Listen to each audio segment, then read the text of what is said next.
Money is an important aspect of our lives, but sadly, many people in India lack financial awareness.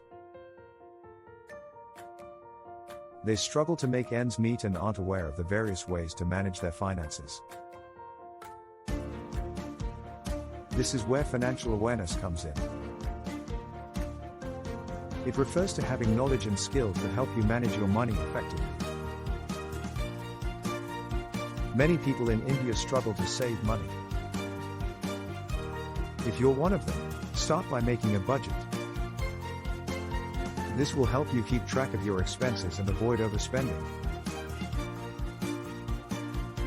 Investing is another crucial aspect of financial awareness.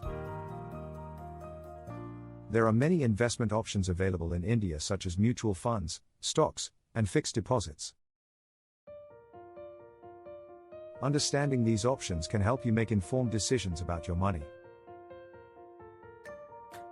Financial literacy is also important for entrepreneurs.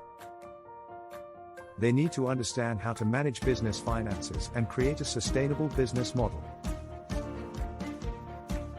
In conclusion, financial awareness is crucial for everyone in India.